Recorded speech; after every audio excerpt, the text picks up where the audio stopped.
오늘은 요셉을 주인공으로 하여 진정한 승리, 용서란 제목으로 말씀의 은혜를 나누게 되었습니다. 성경에 팬데믹 재난시대 세계적인 대공황을 치료하는 한 인물이 나옵니다. 바로 요셉이지요. 세상이 어려울 때에 걱정, 근심하는 것은 누구나 다 합니다. 불평, 불만하는 것은 누구나 다 하는 일들이죠. 비난할 대상을 찾아서 비난하고 비판하는 일도 누구나 할 수 있습니다. 그러나 내가 대안이 되어야 되겠다. 내가 새로운 기회를 만들어 가야 되겠다. 나 혼자만이라도 위기에 파묻혀 살지 않고 내가 이 시대에 더욱 신실한 믿음의 사람임을 하나님 앞에 증명하며 살겠다고 하는 사람들은 많지 않습니다. 바로 그런 사람들이 하나님의 사람들인 게지요. 영국 교회가 세속화되어지고 타락 일로를 걷고 있을 때에 여기에 가담하지 아니하고 복음의 기치를 높이 들고 개혁을 부르짖던 한 성직자가 있습니다.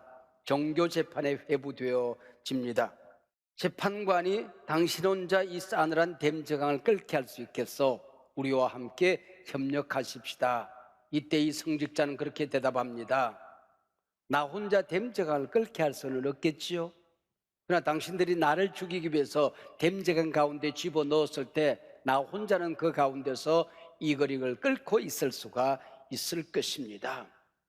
모든 사람들이 예배의 위기를 맞이하고 모든 사람들이 재난의 한복판에서 신음하고 있을 이때에 나 혼자만이라도 믿음 지킨다, 예배 지킨다, 충성의 마음 변치 않겠다, 오히려 믿음 성장의 기회로 하나님께서 역사하는 기회로 만들어내겠다고 결단하고 일어서는 사람들이 하나님의 사람들입니다. 오늘 본문의 주인공 요셉의 이름은 참 재미있습니다. 플러스, 더하기라는 뜻을 가지고 있습니다. 나를 만나는 모든 사람들에게 플러스가 되는 삶을 살겠다고 하는 것입니다. 내가 만난 모든 사람들에게 치워도 마이너스가 되는 일은 없어야겠다는 것입니다. 성공 기회에서, 행복 지수에서 말입니다. 요셉은 믿음의 조상 아브라함 가문 야곱의 아들로 태어납니다. 그 가문에 눈을 뜨고 보니 어머니가 넷이나 됩니다. 얼마나 헷갈렸을까요? 아마 하나님 나라 있을 때의 요셉이 하나님의 부름을 받고 얘야, 이 집안에 네가 내려가야 되겠다. 이 집안은 믿음의 가문이니라. 그래서 눈을 뜨고 보니까 믿음의 가문에 믿음이 없는 거예요. 붕어빵에 붕어가 없듯이, 빈대떡에 빈대가 없듯이. 하나님께서 요셉을 불러서 얘야, 이 집안이 복의 근원의 가문이란다. 내려가거라. 그래서 내려왔는데 복이 없는 겁니다. 칼국수에 칼이 없듯이, 총각김치에 총각이 없듯이 말이에요. 이 가문에 요셉이 태어나지 않았으면 어쩔 뻔 했을까요? 이런 가정에서 어린 요셉이 할 수 있는 일은 꿈을 꾸는 일이 전부였습니다. 그러나 이 작은 꿈 하나가 요셉을 지켜가게 되는 것입니다. 지나온 부족한 종의 세월을 되돌아보면 무엇이 나를 지켰을까? 때로는 포기도 하고 싶었습니다. 때로는 인생을 멈추고도 싶었습니다. 절망과 좌절의 순간들도 퍽이나 많이 있었습니다. 그러나 꿈이 오늘의 나를 지키지 않았나 하는 고백을 함께하게 되는 것입니다. 꿈은 참 신비한 능력이 있습니다. 자기 이 씨앗 하나에 100만 배의 무게를 뚫고 올라오는 힘이 있는 거예요. 싹이 납니다. 자랍니다. 꽃을 피웁니다. 열매를 맺습니다. 이게 꿈의 신비라고 하는 거지요. 꿈을 꾸고 나면, 믿음의 싹이 자라기 시작하면 하나님께 자꾸 그 꿈 얘기를 하게 돼요. 하나님, 나 이런 사람 되고 이렇게 세상을 섬기고 싶어요. 그럼 그 기도가 되는 거예요. 나는 이런 꿈을 꾸었다. 그리고 자기 자신의 꿈을 정리하면 그게 확인이 되어집니다. 뿐만 아니라 다른 사람들에게 꿈 얘기를 자꾸 하면 그게 전도가 되는 거예요. 그게 선포가 되어지는 것입니다. 이 재난 상황 속에서 여러분, 믿음이 식지 않는 이상한 힘이 여러분 속에 있습니까? 여러분이 살았다는 증거입니다. 모든 사람들이 절망하고 좌절하는데 내 속에 비전이, 꿈이 이글거리고 있습니까? 하나님이 당신을 쓰시겠다고 하는 이미 계획이 지금 작동되고 있는 것입니다. 요셉의 꿈은 너무 유명하죠. 교회밥 몇 년만 먹어도 몇 번씩이나 듣는 얘기입니다. 형님들의 곡식단이 내 곡식단에 절하더라고 하는 것입니다. 요셉은 양치기 집안에서 자라고 있습니다. 근데 곡식과 관계된 꿈을 꾸는 것입니다. 세계적인 경제 대공황, 곡식 재난과 관계된 꿈을 꾸고 있는 것이지요. 여러분, 꿈이라고 하는 것은 사실은 내가 꾸는 것 아닙니다. 꾸어지는 것이지요. 근데 보지 못한 세계에 대한 그림이 꿈으로 나타났다. 근데 이 꿈이 사라지지 않는다. 이게 신비 아닙니까? 아, 하나님이 주셨구나 하는 것을 알게 되는 거죠. 해달별이 내 별에 절하더라고 하는 것입니다. 세상 모든 사람들이 세상에 굴복하고 살아갑니다. 해와 달과 별에 절하고 살아갑니다. 그러나 요셉은 세상에 굴복하는 삶이 아니라 그 세상이 자기에게 절하는 꿈을 꾸게 되는 것입니다. 여러분, 모든 세상 사람들이 권력과 돈과 세상 흐름에 타협하고 살아갑니다. 하나님의 말씀에 귀를 기울이지 않고 헛된 세상에 사로잡혀 살아갑니다. 그러나 여기에 가담하지 아니하고 이 세상의 풍조에 휩싸이지 아니하고 정복하고 통치하고 살아가는 사람, 이미 그는 하나님께서 사용하고 있는 것입니다. 하나님의 사람들이 되어 있는 것입니다. 요셉의 꿈은 빈둥거리는데 저절로 이루어지는 것이 아닙니다. 꿈은 받았지만은, 꿈을 꾸었지만은 빈둥거리면서 꿈이 이루어질 것을 기대하는 사람들이 있습니다. 그런 꿈을 뭐라고 그래요? 개꿈이라고 그러는 거예요. 수많은 시련과 위기를 겪습니다. 형님들이 그를 죽이려고 합니다. 충성하고 헌신했는데 배신을 당합니다. 잊지 말아달라 애원했건만은 그를 잊어버리고 역사의 무대에 뒤안길에 팽개쳐 두고 떠나버리고 마는 것입니다. 어떻게 어린 요셉이 그 수많은 고난과 시련과 배신을 견뎌낼 수 있었을까요? 요셉은 엘리야처럼 기적을 행한 적도 없습니다. 요셉은 사도 바울처럼 많은 글을 남긴 적도 없습니다. 요셉은 베드로처럼 위대한 설교를 한 적도 없습니다. 오직 믿음으로, 오직 품성으로 자신의 꿈을 이뤄낸 사람들이죠. 여러분, 지금 이 위기 속에서 나는 이상하게 믿음이 지금 식지 않고 있다, 내 품성이 더 다듬어지고 있다, 내 마음의 행복이 점점 커지고 있다, 이 위기 속에 하나님이 여러분을 지금 쓰고 있는 것입니다. 기억하세요.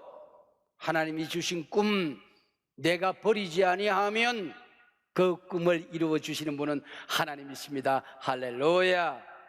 믿어주시면 아멘. 하나님은 이방왕 바로에게 꿈을 주십니다. 감옥에 갇혀 있는 요셉이 바로 왕의 멘토로 세상 재난의 치유자로 등장하게 되는 것입니다.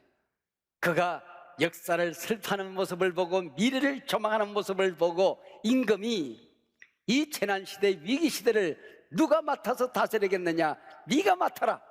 그래서 요셉의 이름이 이 애굽말로 사브네 바네아가 되는 것입니다. 이 위기시대 네가 맡아라, 역사의 미래를 네가 맡아라, 사브네 바네아가 이름이 되는 것이죠. 하나님이 요셉을 들어 쓰시니 양치기 소년이, 감옥에 갇혀있던 어린 청년이, 감옥바닥 걸레질이나 하던 이 소년이 하루아침에 제사장 가문이 되어지는 것입니다. 권력의 중심에 서서 임금의 인장 반지를 손에 들고 역사를 지금 호령하고 있는 것입니다. 임금이 타는 수레 가운데 두 번째 수레를 물려받았습니다. 부유한 자산가가 된 것입니다. 이 일을 통해서 하나님이 얼마나 크신 분인지, 하나님이 얼마나 부여로우신 분이신지, 얼마나 하나님이 능력이 많으신 분인가를 우리에게 보여주고 있는 것입니다. 처절하게 믿음 싸움을 했던 이 요셉, 하나님께서 이제는 들어 쓰시는 것입니다. 사랑하는 여러분, 세상 모든 사람들로부터 철저히 버린 것 같던 절망을 경험하고 있습니까? 감옥에 갇힌 듯한 인생의 막다른 골목, 새장에 갇힌 한 마리 새처럼 꼼짝 달싹할 수 없는 위기를 맞고 있습니까? 누구도 당신을 기억해 주지 않는, 세상 모든 사람들이 내 곁을 떠나간 것 같은 위기와 고난과 어려움 속에 빠지신 분이 계십니까? 바로 지금이 여러분 믿음을 지켜야 할 때입니다. 하나님께서 주시는 은혜를 나는 헛되이 받지 않았다. 내 믿음의 신실함을 하나님께 보여드려야 할 때입니다. 기도의 불을 끄지 말고 더욱 활화산처럼 타오르게 해야 할 때입니다. 할렐루야. 인생의 고난과 시련을 이기는 사람의 커다란 장점이 있습니다. 인생 여정에 또 다른 고난이 오겠지요. 그러나 그 고난을 이겨내는 백신이 내 안에 생겨나게 된 것입니다. 시련을 견뎌내는 DNA가 내 속에 만들어지게 된 것입니다. 고난이 고난으로 느껴지지 않는 인생의 커다란 자산이 내 안에 생겨난 것입니다. 모든 사람들이 위기라고 말하는데 내게는 그것이 기회로 다가옵니다.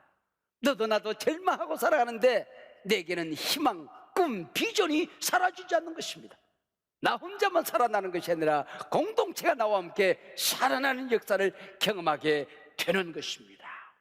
그러나 인생의 고난과 시련을 겪은 사람의 위험성이 있습니다.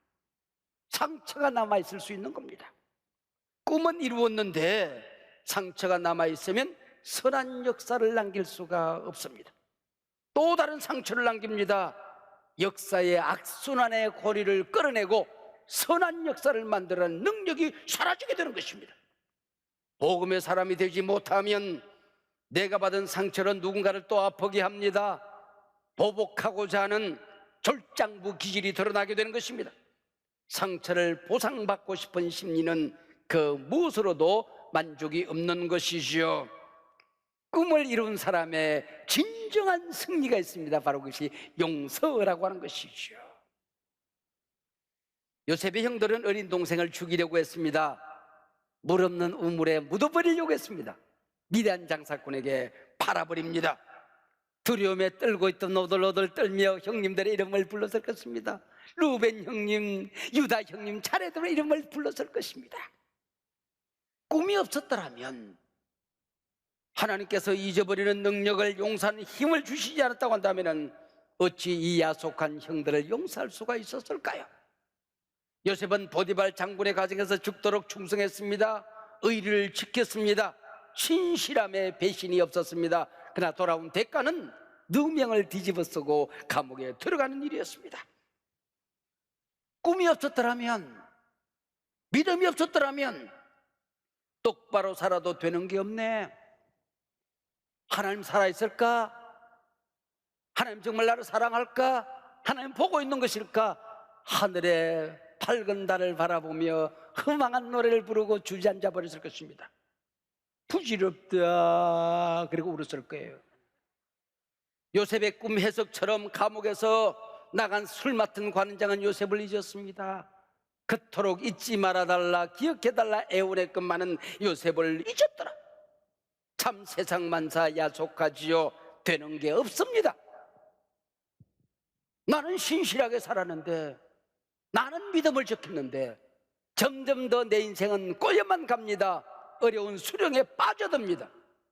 대개 사람들은 여기서 인생을 포기합니다. 믿음을 내려놓습니다. 주저앉아 버리게 되는 것입니다. 바로 이때가 내 믿음, 내 신실함을 하나님께 보여드려야 될 때입니다. 예배에 위기가 왔을 때에 나는 예배를 드리는데 혼자 예배를 드리든 어디에 있든지 간에 주님의 임재를 경험합니다. 더 예배의 불꽃이 타오릅니다. 창고국가는 피어가는데 하나님을 섬기는 일에, 교회를 섬기는 일에 추워도 타협이 없고 게으름이 없습니다. 하나님이 지금 당신을 쓰고 있는 것입니다. 믿음의 그릇이 커지고 있는 것입니다. 축복의 그릇이 커지고 있는 것입니다. 요셉은 자기 인생의 원망과 하늘을 어떻게 지울 수 있었을까요? 하나님께서 이 상처를 지워주셨다는 겁니다. 나는 모든 상처가 기억도 나지 않는다. 이게 용서입니다. Forgive equal forget. 용서는 잊어버리는 것입니다. 여러분, 상처가 기억나지 않습니까? 분노가 사라졌습니까? 그게 은혜예요. 여러분은 승리자의 반열에 이미 들어서고 있는 겁니다. 내가 내 부모로부터 상처받은 것만 생각합니다. 어리석은 사람은. 나는 내 부모로부터 받은 상처가 없다. 여러분, 특별한 복을 받은 사람들입니다. 근데 나는 내 아이들에게 상처를 주었을 수도 있겠다. 여러분, 그러면 아이들의 손을 잡고 아니면 무릎에다 꿇고 아이들에게 용서를 구하십시오. 오늘이라도. 얘야, 엄마가 너를 사랑해서 했던 말인데 네게 상처가 되었을 수도 있겠구나. 얘야, 아빠가 너 잘 되라고 했던 행동이었는데 너에게는 깊은 상처가 되었겠구나. 아빠 용서해 줄래? 엄마가 잘못했다. 그럼 아이들의 눈이 이만큼 커질 거예요. 그러면서 엄마 약 드셨어요? 왜 그래요? 그럴 겁니다. 그래, 신약 먹고 구약 먹었다. 신약에서 구약에서 다 엄마가 잘못했다고 가르쳐 주더구나. 자녀도 마찬가지입니다. 여러분만 상처받은 것 아닙니다. 부모도 실망했을 것이고 나한테 깊은 상처를 받았을 것입니다. 엄마 용서해 주세요. 여보 미안해요. 여러분, 아무리 큰 문제라도 이 한마디 말하면 모든 게 끝나는 게 공동체 아닙니까? 가정, 교회, 신앙 공동체 다 마찬가지 아니겠습니까? 하나님께서 주시는 애굽의 7년 대풍년, 대부흥 골든타임을 요셉은 헛되이 보내지 않습니다. 한국교회 실수가 있다면 여기에 있습니다. 한국교회 잘못이 있다면 여기에 있는 것입니다. 한국교회가 기회를 잃어버린 아픔이 있다면 여기에 있는 것입니다. 대부흥 골든타임, 우리가 잘나서 이렇게 부흥기를 경험하는 줄 알았습니다. 한국교회가, 우리 사회가 급성장할 때에 우리 민족이 탁월해서 이런 줄 알았습니다. 하나님의 은혜라는 사실을 잊어버리고 살았던 것이지요. 대풍년 대부흥의 기회는 고난의 시기를 잘 준비하고 사회와 소통의 능력을 기르고 교회가 더욱더 신실하고 우리 그리스도인들이 세상과는 다른 삶을 살았어야 옳았을 것입니다.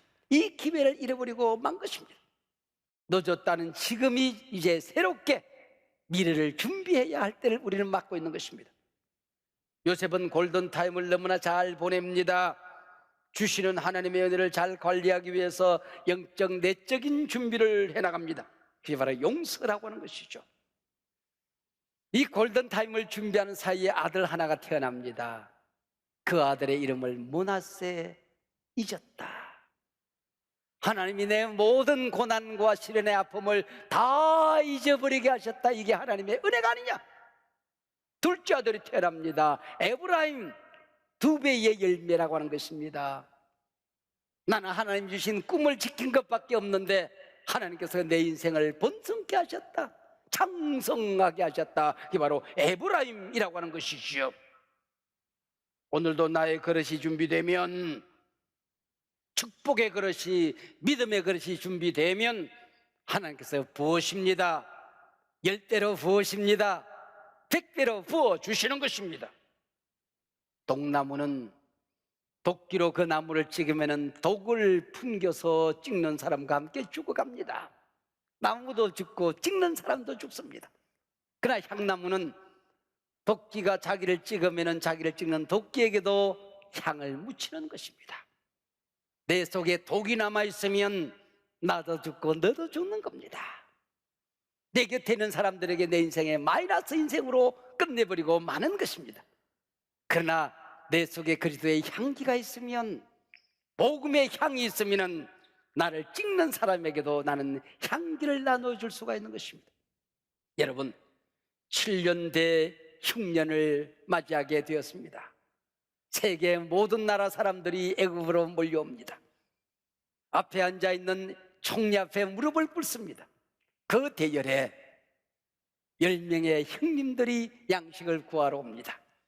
그 앞에 머리를 조아리고 무릎을 꿇고 절합니다.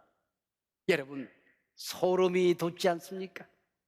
요셉의 꿈이 문자적으로 정확하게 이루어지는 이 역사적인 현실 앞에서 전율을 느끼시지 않습니까? 이게 역사의 운행자는 하나님이시라고 하는 것이죠. 회개하지 않은 형들, 변화되지 않은 그 형님들, 믿음의 향상도 품성의 변화도 없는 그 형들을 보십시오.